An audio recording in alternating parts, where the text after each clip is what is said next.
औज़ुबिल्लाहि मिनश्शैतानिर्रजीम बिस्मिल्लाहिर्रहमानिर्रहीम। आज का जी हमारा पहला सवाल ये है कि बच्चों को स्कूल भेजने की उम्र क्या होनी चाहिए।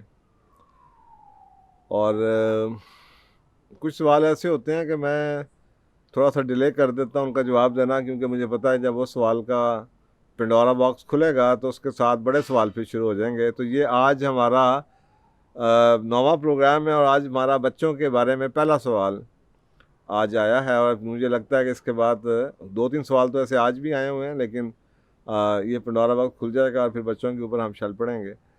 तो देखें, मेरा कुछ सवाल होते हैं जिनको मैं अवॉइड भी करता हूँ, क्योंकि मुझे पता है कि वो सवाल, एक सवाल के जवाब में मुझे 100 सवालों के जवाब देने पड़ेंगे।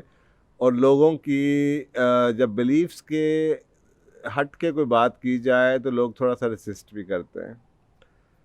तो मेरा ज़िंदगी का हमेशा से ऑब्जेक्टिव यही रहा है कि लोगों के सामने ऑल्टरनेट ऑप्शंस रख दी जाएं और लोगों को चुनना खुद चाहिए, किसी के पीछे नहीं चलना चाहिए। लोगों को फ़ैसला खुद करना चाहिए। लेकिन बदकिस्मती से हुआ ये है कि हम लोगों ने एक तरह की ओपिनियन सुनते रहे और हमने उसी को सच समझना शुरू कर दिया, क्योंकि वो ओपिनियन पॉपुलर ओपिनियन है। वो ओपिनियन आपके दाएं बाएं हर जगह ओपिनियन चल रही होती है, तो पीयर प्रेशर भी होता है। तो हमने ये समझना शुरू कर दिया कि जो लोग कर रहे हैं वही ओपिनियन वैलिड है। तो हमने जो दूसरी साइड की ओपिनियन होती थी उसको ना रिसर्च करना छोड़ दिया या पूछना छोड़ दिया। और यहाँ तक कि अब हम उस हालत में आ चुके हैं कि अगर हमें हमारी पॉपुलर ओपिनियन के अगेंस्ट कोई बात की जाए तो उस पर लोग काफ़ी नाराज़ भी होते हैं। और ये मैंने बड़ा धीमा लफ्ज़ बोला है नाराज़ होने का। और यहाँ तक कि फिर वो गुस्से में अभी आ जाते हैं और फिर गुस्से में आके आपको पता क्या कुछ होता है। देखें, सिंपल सी बॉटम लाइन ये है कि अगर आप, ये तो एजुकेशन का तो टॉपिक आपका है, अगर आप बच्चों की डेवलपमेंट के ऊपर बात करें तो पहले आपको ये समझना पड़ेगा, जो मैं जवाब तो मैं 1 मिनट में दे सकता हूँ आपको, लेकिन मेरा मकसद आपको समझाना है ताकि आप खुद दोनों तरह से मुकम्मल मालूमात के बाद सही फैसला कर पाएँ। और ये जो मालूमात मैं आपको दूंगा वो टोटली ऑपोजिट होगी आपके पॉपुलर बिलीफ सिस्टम से। सबसे पहले तो ये अंडरस्टैंड कीजिए कि पहले जो बच्चों की स्टेजेस हैं डेवलपमेंट की, जो डेवलपमेंट साइकोलॉजी पढ़ाती है आपको, वो जो पहले 5 से 6 साल है ना, वो बच्चों के लिए उस कैटेगरी का नाम जो फर्स्ट 5 से 6 साल में होता है उसे हम कहते हैं सोशो इमोशनल डेवलपमेंट। अब ये सोशियो इमोशनल डेवलपमेंट एक पूरे का पूरा सब्जेक्ट है। और आप आज जितने भी ये चीज़ें देखते हैं, इमोशनल इंटेलिजेंस, और आपको वर्ल्ड इकोनॉमिक फोरम वाले भी चीख चीख के कह रहे हैं कि लोगों के पास अब इंटरपर्सनल स्किल्स नहीं रही, एम्पैथी नहीं रही, पीपल मैनेजमेंट स्किल्स नहीं रही, कम्युनिकेशन स्किल्स नहीं रही। उसकी बुनियादी वजह ये जो आपके सामने रिजल्ट्स आ रहे हैं। यहाँ तक कि मैं एक बड़े सोशोलॉजिस्ट हैं, एंथ्रोपोलॉजिस्ट, वो कम्युनिटी लाइफ पे एक्सपीरियंस कर रहे थे, तो उनका जो, उनसे पूछा गया कि जी आपका मेजर एक्सपीरियंस क्या है जो सबसे लोगों से आप शेयर करना चाहेंगे। तो उन्होंने ये कहा कि लोग अकेले रह रह के, यानी कि आप जैसे अकेले रहने से मुराद ये होता है कि आप ऐसे माहौल में हो जिसको आप न्यूक्लियस फैमिली कहते हैं। वैसे तो आप दफ्तरों में भी लोगों के साथ ही होते हैं, लेकिन स्कूलों कॉलेजों में भी आप के साथ पीयर्स होते हैं, लेकिन वो आपकी उम्र के होते हैं। लेकिन जब हम बड़े ख़ानदानों में रहते थे तो बच्चों की सोशो इमोशनल डेवलपमेंट बड़ी होती थी। और वो कैसे होती थी? वो ऐसी होती थी कि जी वो देखते थे, माँ बाप को देखते थे, बड़े छोटे को देखते थे कि किस तरह बात की जाती है, कौन सी बात बड़ों से की जाती है, बड़ों से नहीं की जाती। बड़ों से बात करने के लिए पहले क्या कहा जाता है, अम्मी उसको कैसे हैंडल करती हैं, अम्मी जनाब मुलाजमों से कैसे बात करती हैं, और किसको अंदर बुलाती हैं और किसको नहीं बुलाती हैं, और किसको बुलाते हुए सर पे दुपट्टा लेती हैं, और किसको और चाय ऑफ़र करती हैं, और चाचा चाची के साथ बात कैसे करती हैं, तो ताए के साथ कैसे करती हैं, तो मामा के आता है तो क्या होता है, तो दादा आते हैं तो क्या होता है, तो नानी आती है तो क्या होता है। और किसी जगह जाए बगैर वो बच्चा सीखता था कि लोगों से कैसे हैंडल किया, और इसके अंदर सारे सब्जेक्ट्स आ जाते थे, कम्युनिकेशन भी आ जाती थी, इंटरपर्सनल स्किल्स भी आ जाते थे, कॉन्फ्लिक्ट रेजोल्यूशन भी आ जाता था। उनको पता होता था कि अगर बच्चों के दरमियान या बड़ों के दरमियान कॉन्फ्लिक्ट आ गया है तो उन्होंने कैसे उसको हैंडल करना है, या माँ बाप कैसे करते हैं। माँ बाप के पास भी आते थे, उनको भी पता होता था कि हमने एक ही घर में रहना है, तो बच्चों को यही कहा जाता था, बारगेनिंग नेगोशिएशन उनको बताई जाती थी कि अच्छा चलें, ये आप उनकी बात मान लें, आप अपनी मनवा लीजिएगा। तो और खिलौने होते थे वो भी बांटते फिरते थे आपस में कज़न्स के साथ, तो वो ऑटोमेटिकली बच्चे सीख जाते थे। अब जब ये बात की जाती है ना कि जी आज के दौर में आपको पता है 20-30 साल से हम इमोशनल इंटेलिजेंस के पीछे पड़े हुए हैं। क्वेश्चन ये है कि इमोशनल इंटेलिजेंस पहले क्यों नहीं वर्ड आया है, और क्या ये नया है? पहले इसलिए नहीं आया कि पहले हम जॉइंट फैमिली सिस्टम में बच्चे ये ऑटोमेटिकली सीख लेते थे, ये नई चीज़ नहीं है। अब ये कमी आई है जो सबसे बड़ी एविडेंस है इस चीज़ की, सबूत है कि ये जो बच्चे पढ़े लिखे आ रहे हैं, जब ये बड़े होते हैं तो इनको जनाब कॉरपोरेशंस के अंदर और बाकी जगहों पे क्यों इमोशनल इंटेलिजेंस पढ़ाई जाती है? इसलिए कि ये स्किल डेफिशिएंट हो गई है। और ये डेफिशिएंट क्यों हुई है? इस वजह से कि जब हम अपने ही जैसों में रहते हैं तो हम समझते हैं कि सारे हमारे ही जैसे हैं, हम हर एक से बात वैसे ही कर लेंगे, जबकि ऐसा नहीं होता। बड़ा छोटा रोल, टाइमिंग, कब को बात कभी करना चाहिए, कब नहीं करनी, कितनी करनी, किसके साथ करनी, कैसे करनी, ये सब कुछ हमें नहीं आती। तो एक कमरा है, उस कमरे के अंदर बच्चे के पास स्मार्टफोन है, उसकी अपनी गैजेट्स है, और जनाब उसको पता ही नहीं है माँ उसके लिए कुछ बना रही है, वो अपने कमरे से निकलता है और वो समझता है कि मेरे बहुत ज़्यादा फेसबुक पे फ्रेंड्स हैं, तो बस मैं कनेक्टेड हूँ और मेरे तो जनाब बहुत अच्छी सोशल स्किल्स हैं। लेकिन सुबह ये भूल जाता है कि वो अपने ही जैसों के साथ सोशल स्किल्स हैं। दुनिया में सारी की सारी जो आबादी है वो होमोजीनियस नहीं है, वो सारे एक जैसे ही नहीं है, डाइवर्सिटी है। ऐसी कोई दुनिया नज़र नहीं आएगी जहाँ पे एक क्लास के अंदर या एक शहर के अंदर या एक मोहल्ले के अंदर सारे आपको एक ही क्लास में तो नज़र आएंगे, लेकिन मोहल्ले में सारे एक ही उम्र के लोग हों, ऐसा तो नहीं होता। दुनिया ऐसी तो नहीं है। तो फिर हैरानगी की बात है कि स्कूलों में क्या पढ़ाया जा रहा है, किस दुनिया के लिए लोगों को तैयार किया जा रहा है, क्योंकि उन्होंने अपनी ही उम्र के लोगों की सारी क्लास लगा दी। अगले साल वही बच्चे अगली क्लास में चले जाएंगे और रहेंगे उनके साथ ही, तो दे विल नेवर लर्न कि जी बाकी दुनिया में क्या हो रहा है और कैसे हो रहा है। तो अगर आप ये सोचें, ये जो सेगमेंट था, ये क्रिटिकल सेगमेंट जो हमारे साइकोलॉजी कहती थी डेवलपमेंट की, कि ये बच्चा पहले 5-6 साल तक सीख लेता है, उसको ये चीज़ आ जाती है, उसके बाद ये चीज़ें मुश्किल होना शुरू हो जाती हैं। तो समथिंग जो कि बच्चे ने 5-6 साल तक सीख लेनी थी, अब वो सिखाने की ज़रूरत पड़ती है और वो उसकी कीमत चुकाता है, रिश्ते टूटते हैं और पता नहीं क्या कुछ होता है। तो ये बात अगर आपको पता चल जाए कि डेवलपमेंट साइकोलॉजी की बेस क्या है, तो फिर आदमी सोचता है कि सोशो इमोशनल डेवलपमेंट के लिए अगर यही सब कुछ है, तो क्या आज के प्ले ग्रुप, किंडरगार्टन और क्या स्कूलों के अंदर सोशो इमोशनल डेवलपमेंट हो सकती है? तो जवाब होगा नहीं।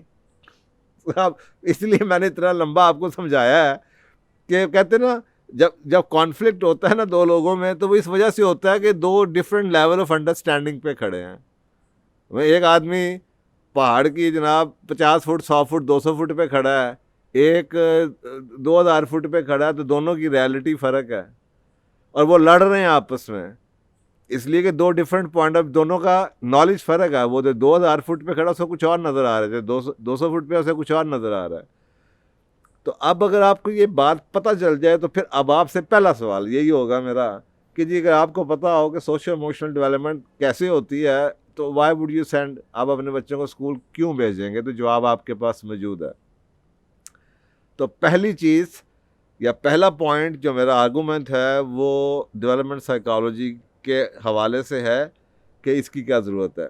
दूसरी वजह देखिए, मैं भी 5 साल की उम्र में, ये जो सोशल इमोशनल डेवलपमेंट है ना, ये वो टाइम भी है जिसमें कहते हैं कि बच्चों की लैंग्वेज स्किल्स बड़ी डेवलप होती हैं। 5 साल तक बच्चों को कोई लैंग्वेज सिखानी हो ना, ऐसे सीखते हैं। इसी तरीके से ही लैंग्वेज ख़राब होने का टाइम भी यही है। अगर ये बच्चे स्कूलों में जाके गलत लैंग्वेज सीख लें, गली मोहल्ले से गलत सीख लें, तो ये ख़राब भी हो जाएगी। अब हम लोग 5 साल, मैं 5 साल के, हमारे ज़माने में किंडरगार्टन नहीं होते थे, हम डायरेक्टली फर्स्ट क्लास में 5 साल के करीब उम्र में गए। जो कुछ महीनों का फ़र्क होगा वो शायद इसी वजह से होगा कि जो जब सेशन शुरू होता है और जब आपकी उम्र होती है, 4:45 में गए होंगे, 4:30 में गए होंगे, इसी टाइम में। और लेकिन मज़े की बात यह है कि जब हम गए तो हमें ये पता था ठीक क्या और गलत क्या है। हमारे वालिदैन ने हमें ठीक और गलत सीखने के लिए स्कूल नहीं भेजा। हमें 5-6 साल तक हमने कुरान शरीफ भी पढ़ना शुरू कर दिया हुआ था, काफ़ी सालों से पढ़ रहे थे। हमारी जो तरबियत थी वो भी चल रही थी, माँ के साथ रोज़ हम स्टोरी सुनते थे, वही हमारी एंटरटेन, उसी में हम पता नहीं क्या कुछ सीख चुके हुए थे। आप इस पर भी किसी दिन बात करेंगे स्टोरी टेलिंग के ऊपर। जैसे आजकल के बच्चे माँओं की जगह टेलीविज़न के कार्टून ने ले लिया है, बच्चों की नीड होती है तो स्टोरी टेलिंग होती थी। अब वो स्टोरी टेलिंग के थ्रू हमारी कैरेक्टर बिल्डिंग भी हुई थी। दुनिया जहाँ की जो स्टोरीज़ हैं जो कि बड़ी बड़ी सदियों से चलती आ रही हैं, मोरालिटी के ऊपर, मॉरल्स के ऊपर, इस्लामिक स्टोरीज़ भी होती थी, कससुल अंबियाज़ भी होते थे, तो हमारे माएँ हमें वही स्टोरियाँ सुनाती रहती थी हमारे दिमागों के साथ, उम्र के हिसाब से।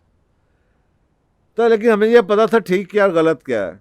माँ के साथ ट्रस्ट डेवलप था। माँ हमारी पहली, माँ बाप हमारे पहले उस्ताद बन चुके थे, ट्रस्ट का लेवल बिल्ड हो चुका था, कम्युनिकेशन माँ बाप के साथ एस्टेब्लिश हो चुकी थी। अब हम स्कूल जाते हैं, लेकिन हमारा जो मेन किबला रहता है, मैंने क्या कहते हैं, हेड मास्टर नहीं जो हमारी है वो हमारी माँ ही थी। लेकिन जो स्कूल में होता था हम अम्मा के साथ ही डिस्कस करते थे और उसी पैमाने से दुनिया को जज करते थे जो पैमाना माँ ने सिखाया होता था। आजकल की बदकिस्मती छोटे एज में ये है कि माँ बाप बच्चों को राइट और रॉन्ग सीखने के लिए स्कूल भेज देते हैं, तो फिर मुआशरा उन्हें क्या राइट और रॉन्ग सिखाएगा।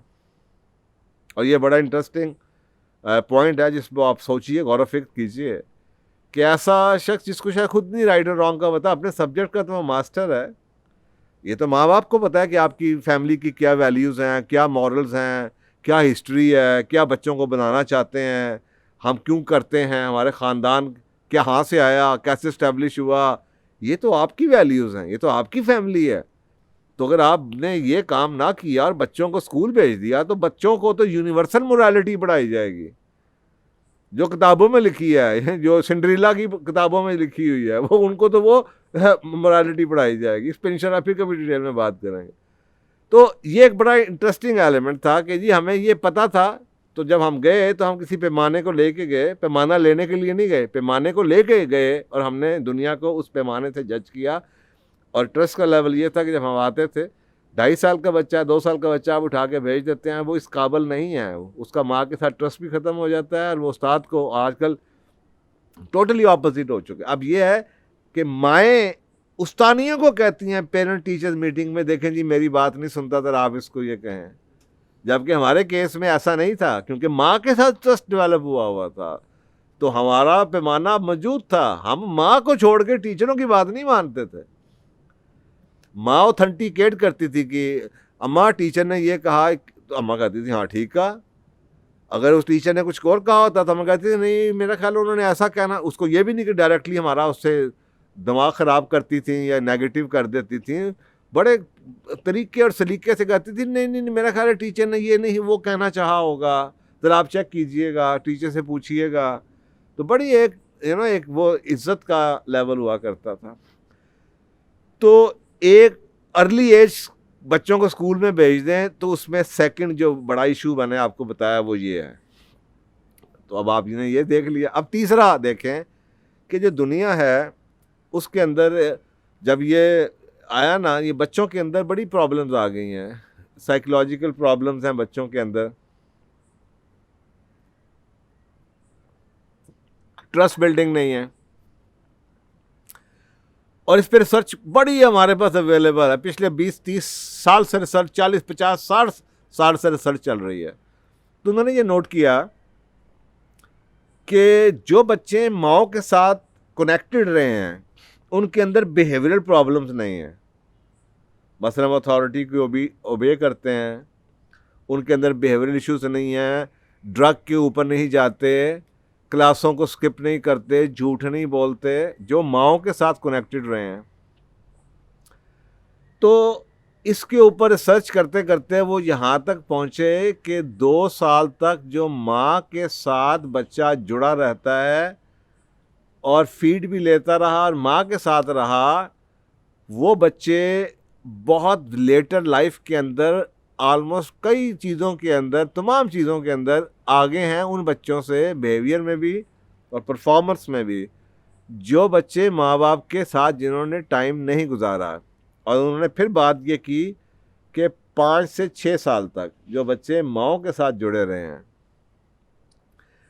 बाद में इस चीज़ का नाम उन्होंने अटैचमेंट थ्योरी दे दिया और इसके ऊपर इतना लिखा गया कि दुनिया इतनी इसके ऊपर आगे चली गई कि जैसे आपको होता है बज़वर्ड्स आते हैं, कभी हम किसी चीज़ पे इमोशनल इंटेलिजेंस के पीछे भाग पड़ते हैं, तो कभी हम 7 हैबिट्स के क्लैन में शामिल हो, उसी तरह अटैचमेंट थ्योरी पे जनाब किताबें और रसाले और फिल्में और जनाब रिसर्चें और टाइटल्स, यहाँ तक कि टाइम्स मैगज़ीन के फ्रंट पेज के ऊपर अटैचमेंट थ्योरी के ऊपर आया। और लोगों ने जानवरों पर रिसर्च की, उन्होंने ये जो आपके कैंगरूज होते हैं, और उन्होंने बच्चों को ये भी मना कर दिया कि जी आप प्रेम में ना डालें। बच्चों जो माँ की छाती के साथ लगे रहते हैं, उनका ट्रस्ट लेवल, कॉन्फिडेंस लेवल, उनका बिहेवियरल इश्यूज नहीं है उनके अंदर, उनमें ओबीडियंस के इश्यूज नहीं है, डिसोबीडियंस के वगैरह वगैरह। तो उन्होंने ना कि पूरी एक इंडस्ट्री शुरू हो गई, उन्होंने बेबी बैग्स बनाने शुरू कर दिए कि बच्चे जो उनसे आपके साथ होंगे। अब आप सोचें बच्चे की नीड ये है, और आप एक बच्चे को रोता हुआ छोड़ के उसे स्कूल में छोड़ देते हैं और दरवाजे का तक कुंडी लगा दी जाती है, वो बेचारा चीख ही सकता है और आप समझते हैं चीखना उसका नॉर्मल है कि जी हर बच्चा स्कूल में 2-4 दिन तो चीखता ही है। लेकिन आप सोचें उसके अंदर क्या हो रहा है, उसके अंदर ये हो रहा है कि मुझे रिजेक्ट किया है माँ ने, उस बच्चे के अंदर ये हो रहा है कि मुझे माँ ने उठा के बाहर फेंक दिया।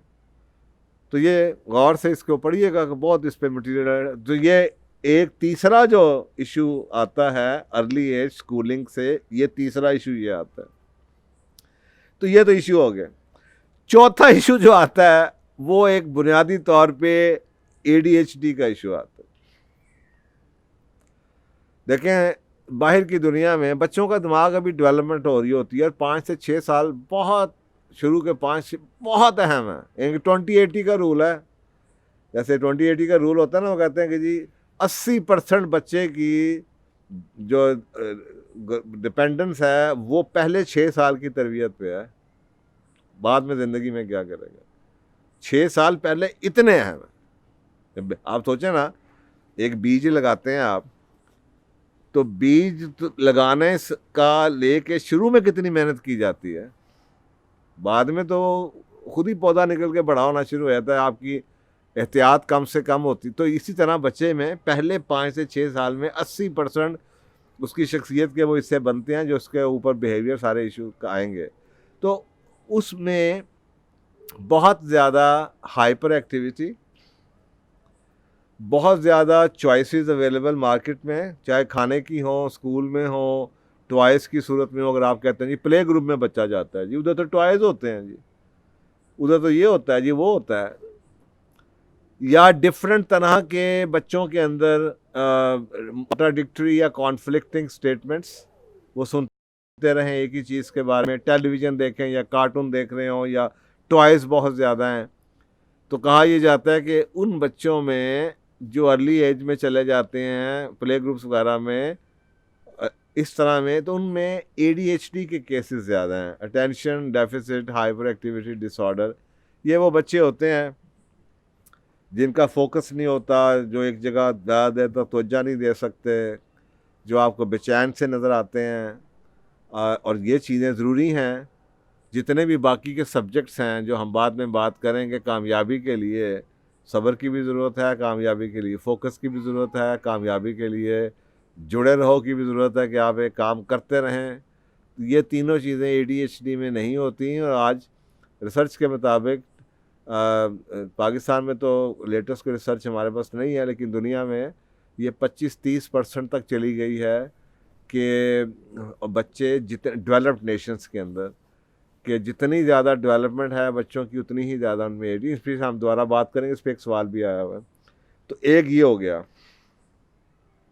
सो बेसिकली जो फॉर्मल स्कूलिंग है उससे पहले हमने कहा सोशल इमोशनल डेवलपमेंट बच्चे की स्ट्रांग होनी चाहिए। अच्छा, तो अब आप देखते हैं कि जो दुनिया में एडवांस नेशंस हैं वहाँ पे क्या कहा जा रहा है, क्या किया जा रहा है। अब यानी कि ये तो मैंने आपको बेसिक्स बता दी। अब आप देखें कि ये तो रिसर्च, अब मैं आपको बता रहा हूँ कि एक्शन रिसर्च क्या कह रही है कि दुनिया में क्या हो रहा है। देखें, अगर आप मुल्कों के हिसाब से देखें तो ब्रिटेन के अंदर, इंग्लैंड के अंदर 5 साल है एवरेज एज स्कूल भेजने की। ऑस्ट्रेलिया के अंदर 5.2 ईयर्स है एवरेज एज, और साउथ कोरिया के अंदर 6.6 ईयर्स है, और फिनलैंड के अंदर, जिसको हम कहते हैं कि दुनिया का बेहतरीन एजुकेशन सिस्टम इनके पास है, वो 6.7 ईयर्स है, और चाइना के अंदर भी 6.7 ईयर्स है, और सिंगापुर के अंदर भी 6.7 ईयर्स है। अब आप मुझे बताएं, तकरीबन 7 साल का बच्चा स्कूल जाना चाहिए, और आप क्या जुल्म करते हैं 3 साल। मुझे समझ नहीं आती बात सफ़ा कि माओं को और क्या काम अब ऐसे पड़ गए हैं कि वो औलाद उतनी भारी होती है कि उनको जल्दी से जल्दी उठा के बाहर फेंक दिया जाता है। तो ये आपके सामने मैंने शेयर की। अच्छा, इसके अलावा अभी जो 7 साल का मैं अपनी आदत से मजबूर हूँ, तो बुरा ना माना करें, क्योंकि मैंने आपसे कहा हुआ कि मैं अक्सर चीज़ें ऐसी ही पढ़ाता हूँ जो कि मुझे कहीं ना कहीं इस्लाम से उसका हवाला ज़रूर मिले, मैं तस्दीक ज़रूर करता हूँ। तो ये मुझे ये 6.7 ईयर, ये 7 ईयर्स क्यों अपील करती है? मुझे ये इस वजह से अपील करती है कि एक हदीस है, ज़ईफ़ समझी जाती है, इस पे बहस मत की करें कि ये ज़ईफ़ है। ज़ईफ़ होने से मतलब ये तो नहीं है कि वो झूठी है, क्योंकि कोई ऐसी चीज़ है नहीं जो कि इसके कॉन्ट्राडिक्शन में जा रही हो सकता है सोर्स ना हो, सही हो, तो इट मेक सेंस। और क्योंकि और इसके ऊपर एक और जो दूसरा है हिस्सा, वो भी मैं आपको बताता हूँ, तो वो दोनों अलाइंड हैं। तो रसूल पाक सल्लल्लाहु अलैहि वसल्लम ने फरमाया कि बच्चे की 3 स्टेजेस हैं। अब वो क्या फरमाया आपने? हदीस कहती है कि child is master for 7 years. बच्चा बादशाह है 7 साल तक। अब इसका मतलब ये हुआ कि 7 साल तक वो बादशाह है। आपको जनाब घर बदलना पड़े, घर का कमरा चेंज करना पड़े उसको जनाब, ताकि आपको, इनका होता है ना, हम घरों में महंगी महंगी चीज़ें रखी होती हैं, डेकोरेशन पीसीज, और फिर हम बच्चे को बार बार तंग करते रहते हैं कि हाथ न लगाना, ये ना करना, वो ना करना, ऐसे ना करो, वो ना करो। तो उससे बचने के लिए मास्टर का मतलब ये है, ये नहीं है कि जनाब वो चीज़ें तोड़ता रहे। मास्टर का मतलब ये है कि अगर आपको चीज़ें चेंज करनी पड़े, उठानी पड़े, पैक करनी पड़े, ताकि बच्चा जो करना चाहे अपने कमरे में, यहाँ तक कि दीवारों में कुछ लिखना भी चाहे तो कोई नहीं, नीचे बच्चे की हाइट भी जनाब आप उसको हाथ में पेंसिल मार्कर पकड़ा दें और दीवारें गंदी करा लें, पेंट करवा लें, ताकि वो उसको ब्लैक बोर्ड बना लें। तो मास्टर ये है। उसका सोने का टाइम है या उसका कुछ और करना है, तो आप देखें कि जी आप उसको अपने टाइम को कैसे एडजस्ट कर सकते हैं उसके मुताबिक, और जो उसकी नीड्स हैं ताकि वो अटेंड हो सकें। तो मेरे हिसाब से ये मास्टर का वर्ड बड़ा अहम है। दूसरी जो स्टेज है उसके बारे में कहा जाता है कि उसको यूज़ करो ऐसे जैसे कि अब वो तुम्हारा विज़ गुलाम बन जाता है। स्लेव का वर्ड यूज़ किया गया है कि अगले जो 7 साल हैं, और मेरा ख्याल है ये इंटरलिंक्ड भी हैं। बस अगर आप अपने, और ये जो अटैचमेंट थ्योरी है उससे भी लिंक है ये हदीस। मसलन अगर आप 7 साल तक बच्चे के साथ उसको बादशाह बना के इतना प्यार करें कि वो आपके साथ इतना अटैच हो जाएगा कि उसके बाद अगर आप उसको गुलाम बना लेंगे ना, कि खड़े हो जाओ, सीधे हो जाओ, बैठ जाओ, ना करो, कर लो, ये करो, तो वो आपकी बात मानेगा? बिल्कुल बात मानेगा आपकी वो। इसलिए लेकिन शर्त यह है कि पहले 7 साल आपने वो किया हो जो हदीस में कहा जाए। मैं आपके सामने एग्जांपल है, आप देखें शहरों देहातों में कितना फ़र्क है, और रिसोर्स, इनके रिसोर्स होने और ना होने में कितना फ़र्क। आपके पास रिसोर्स, आप अपने बच्चे को जहाँ 250 बेहतरीन दुनिया का महंगा थे स्कूल में भेज देते हैं। अब वहाँ पे जो उसके साथ होता है वो उसको पता है, उसके दिमाग में जो हुआ है। लाखों रुपए की तालीम देने के बावजूद भी बच्चे का वो कनेक्शन नहीं होता माँ बाप के साथ अपर क्लास के अंदर। मैं अक्सर औकात नोट करता हूँ कि आप किसी दफ्तर शफ्तर में काम करते हो या किसी जनाब बड़ी पोजीशन में हो ना, खाना खासा कोई घर में किसी की डेथ हो जाए, कोई बीमार हो जाए ना, तो आगे से डिस्कशन ऐसी चल रही होती है, अच्छा माँ मैं शाम में जल्दी आता हूँ, मैंने बॉस को कहा है छुट्टी मुझे दे दे, मैं करता हूँ भाई ये। और ये जो आपके घरों में काम शाम करने आते हैं ना, कोई मुलाजिम आ रहा है, कोई वेल्डिंग वाला लगा हुआ है, इनकी माँ का फ़ोन आ जाए ना तो उधार भी उधर ही छोड़ के भाग जाते हैं। आप कुछ कहते रह जाएं, ओ सब कुछ हो प्याज जी, नहीं जी नहीं, अम्मा ने बुलाया, माँ ने बुलाया, और नहीं जी माँ बीमार होगी, मैं जा रहे हैं जी।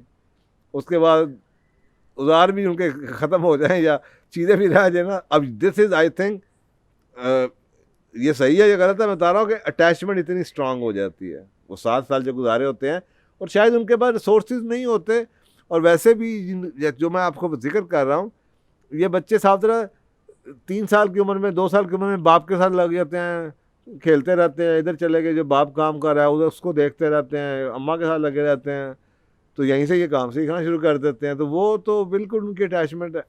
तो वो वाकई स्लेव होते हैं, बन जाते हैं। ये हो गया 7 और फिर 7, यानी कि पहले 7 और फिर अगले 7। तीसरे जो 7 साल हैं वो कहते हैं कि पहले 7 साल बादशाह, दूसरे 7 साल गुलाम, तीसरे 7 साल दोस्त। आप अब आपका वो दोस्त बन जाएगा बच्चा, आपका 14 साल की उम्र से अब आपका दोस्त। अब आप उसको कंसल्ट करें, क्या ख्याल है भाई तुम्हारा? उसने 2 बड़े क्रिटिकल 7-7 साल की सजाएं काट ली हैं, एक आपको दिया, एक खुद लिया है। आपको दिया उसको बादशाह बनाने की, फिर उसने खुद लिया है खुद गुलाम बनने की। बारियां बदली जा चुकी हैं। आप पहले उसके गुलाम बने, अगले 7 में आप आपका वो गुलाम बना। अब बराबरी आ गई, दोस्ती आ गई, और वो आपका दोस्त आ जाएगा, सलाह मशवरे में आपको आप करें उससे। तो ये तीसरी स्टेज का जिक्र किया गया। और चौथी उसके बाद कहा गया कि 21 का हो गया बच्चा, 7 जमा 7 जमा 7। 21 के बाद कहा गया कि आप इसको छोड़ दो। 21 के बाद अब इसकी कोई तरबियत नहीं हो सकती, अब इसकी जान छोड़ दो। मजे की बात है कि 21 के बाद 26 साल का 35 साल का लड़का हो जाता है, उसके बच्चे हो जाते हैं, तो माँ बाप उसकी जान नहीं छोड़ते। तो हदीस कह रही है कि 21 साल में आप उसको छोड़ दो। अगर उसमें कोई अच्छा है ना, तुमने कुछ उसको सिखाया है, तो वो मिल जाएगा, और अगर वो बुरा है तो फिर जो तुमने दिया फिर वो ऐसा ही है। ये हदीस है जिसके बारे में कहते हैं ज़ईफ़ है, लेकिन चाहे ज़ईफ़ भी हो तो कई चीज़ें हैं साइंटिफिकली जो इसके साथ ये अटैच हो रही है, तो इसलिए मेरा दिल इसको मानता है। अच्छा, इसके ऊपर फिर वो आ जाता है कि और क्या हमारे पास रेफरेंस है इसको सपोर्ट जो करती है। तो एक इमाम जाफ़र सादिक से रवायत आती है हमारे पास। अब साथ ज़रा फिर वही बात आ जाती है कि इसमें अक्सर चीज़ें हम इसलिए भी रिजेक्ट कर देते हैं कि हमारी बाइसेस होती हैं, जो जो जो बंदा होता है उसके। अब ये इमाम जाफ़र सादिक की कई चीज़ें हैं जो लोग रेफरेंस ही नहीं समझते कि जी वो मानना नहीं चाहते, फ़िक्र पे बात आ जाती है। लेकिन अच्छी बात तो जहाँ से है सपोर्ट होती है, लें। तो आपने फरमाया कि let's your child play up to 7 years, अपने बच्चे को खेलने दो 7 साल के लिए। यानी कि इससे वर्डिंग फ़र्क है, लेकिन आलम मायने वही हैं।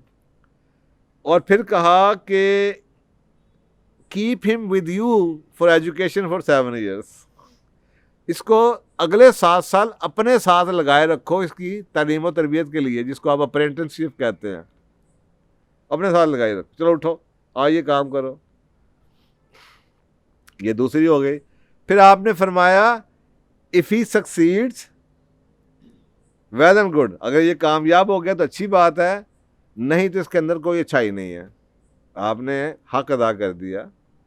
7 साल उसका खेलने का टाइम था और 7 साल आपने उसकी तरबियत। इससे ये भी बड़ा कुछ मिलता है कि 7 साल की अप्रेंटिसशिप की क्या वैल्यू होगी। तो ये बड़ी इंटरेस्टिंग। अब ये वो 7 साल हैं, क्योंकि इसमें 7 का जिक्र है और रिसर्च बता रही है। तो ये नहीं कह रही कि 7 बेहतरीन है, वो कह रही है कि इस वक्त करंटली चाइना, सिंगापुर और फिनलैंड में 6.7 ईयर्स की एवरेज है। तो दैट मीन्स कि 7 साल की एवरेज है। तो कहते हैं ना, सच जौन सा है वो हमेशा प्रिवेल करता है। तो एक चीज़ प्रिवेल कर रही है बेहतरीन दुनिया के, जहाँ पे एजुकेशन सिस्टम है, आपके पास 7 साल है। तो फिर इस हदीस को आप इस चक्कर में क्यों पढ़ते हैं, ज़ईफ़ है या नहीं ज़ईफ़।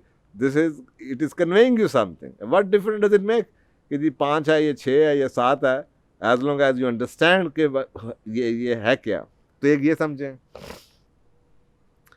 उसके बाद हमारे पास बहुत सी स्टडीज़ अवेलेबल हैं। मतलब हमारे पास एक international association of evaluation of educational achievement की स्टडी है, 32 मुल्कों के ऊपर स्टडी मौजूद है, जिसमें बच्चे 5, 6 और 7 साल की उम्र में स्कूल शुरू करते हैं। और उन्होंने ये ढूंढा, उनको रिसर्च में मिला कि जो टॉप परफॉर्मर हैं बच्चे स्कूलों में, वो हैं जिन्होंने स्कूल लेट शुरू किया। उसके बाद हमारे पास एक और department for children skills and families, America में एक और रिसर्च मौजूद है, जिसमें यह कहा गया है कि बच्चों को अर्ली लाइफ के अंदर कुछ सिखा देना, पढ़ा देना, उनको थोड़ा सा बेनिफिट तो दे देता है लेकिन बाद में जो बच्चे लेट शुरू करते हैं 8 साल की उम्र तक, उनमें कोई आपका 3 साल का बच्चा, 4 साल का बच्चा ABC पढ़ के सुनाएं, और एक बच्चा 5 साल का या 6 साल का जो स्कूल नहीं जाता, तो वो आपने नंबर तो ले लिया, उसको तो नहीं ABC शायद आती, फ़र्ज़ करें। तो ये कह रहे हैं कि उसको शायद अर्ली स्कूल भेजने से आपको थोड़ा सा एडवांटेज नज़र तो आए, लेकिन सर्च ये बता रही है कि 8 साल की उम्र के बाद दोनों में कोई फ़र्क नहीं होगा।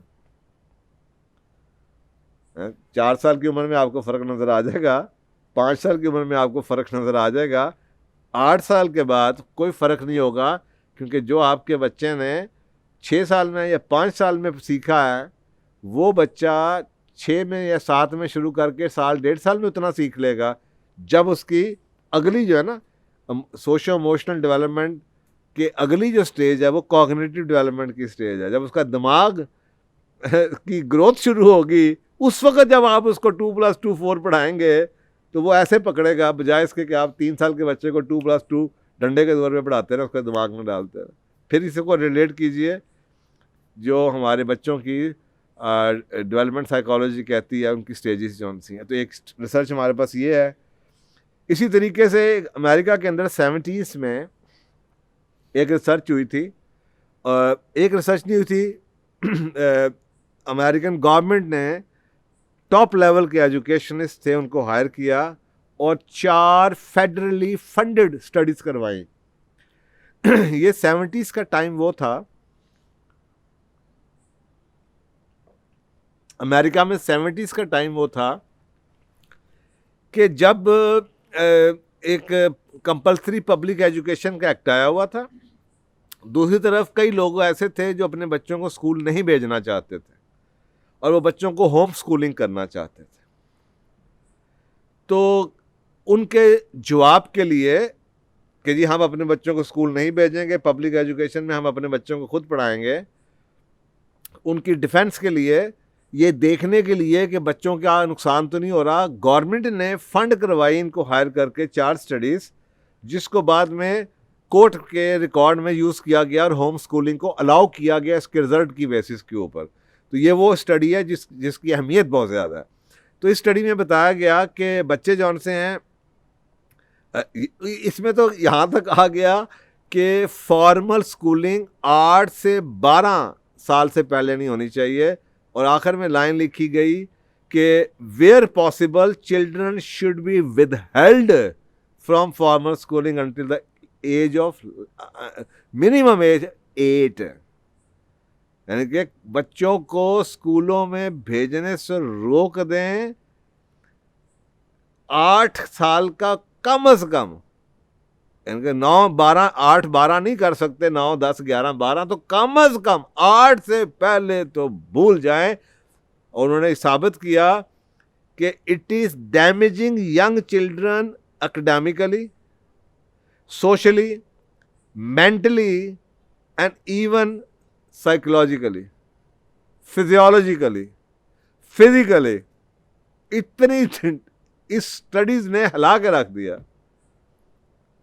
तो फिर इसकी वजह से ऐसी कितनी स्टडीज़ अवेलेबल हैं, यहाँ तक कि टाइम एजुकेशनल सप्लीमेंट, उन्होंने देखा कि 39% of the British primary teachers believe, उन्होंने स्टडी की, टीचर से पूछा तो उन्होंने कहा, ये इंग्लैंड की स्टडी है, कि बच्चों को 6 साल से पहले टीचर्स ने कहा स्कूल में नहीं भेजना चाहिए।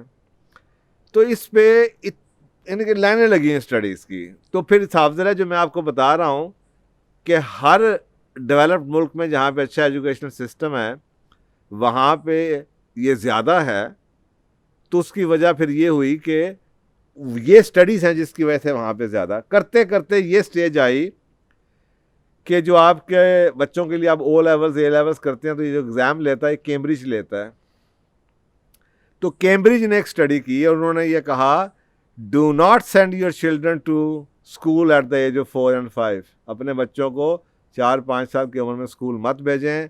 ये कैम्ब्रिज असेसमेंट यानी कि कैम्ब्रिज यूनिवर्सिटी के एग्ज़ाम बोर्ड की स्टडी थी कि बच्चों को स्ट्रेस में ना डालें, क्योंकि ये जो स्ट्रेस है यंगर एज में पढ़ाने का, सीखने का, ये उनको स्कूलों से परमानेंटली दूर कर देगा, ये इनको फिजिकल या साइकोलॉजिकल मेंटल डैमेज कर देगा। तो और साथ उन्होंने ये भी कहा कि अर्ली स्कूल की जो जिम्मेदारी, अर्ली स्कूल से यानी कि प्री स्कूल बच्चों को जो पढ़ाने की जिम्मेदारी है, कैरेक्टर बिल्डिंग का जो एरिया है, सोशलाइजिंग का जो एरिया है, ये करवाएं। क्योंकि मैंने आपको बताया ना कि पहली स्टेज जो उनकी 5 से 6 साल वो सोशल इमोशनल डेवलपमेंट है। और उन्होंने वही बात की कैम्ब्रिज ने कि ये जो जिम्मेदारी है बच्चों को सिर्फ पहले 6 साल में ये पढ़ाएं, आप कैरेक्टर बिल्डिंग करें, उनको खिलवाएं, सोशलाइजिंग करवाएं, ताकि उनकी सोशल इमोशनल डेवलपमेंट हो। और ये जिम्मेदारी सिर्फ पेरेंट्स के पास होनी चाहिए, टीचर ये काम नहीं कर पाएगा। तो I think this was the last nail in the coffin. और उसके बाद जो आपके सामने मैंने रिसर्च साबित की कि दुनिया में अब आप ये सारी मालूमात मैं तो बूढ़ा हो गया पढ़ते हुए और इन चीज़ों, अब ये सारी मालूमात आपके पास है। अब आप मुझे बताएं, एक पढ़े लिखे सोचे समझे माँ बाप, केयरिंग माँ बाप जो आप कहते हैं हम हैं, ये सारी मालूमात अगर आपके पास हैं तो आप सोचें 2-2.5 साल 3 साल 4 साल के बच्चे को स्कूल भेजना आपके ज़्यादा प्यार का इजहार है या उसको अपने साथ लगा के, ये आपका फैसला है। जज़ाकल्लाह।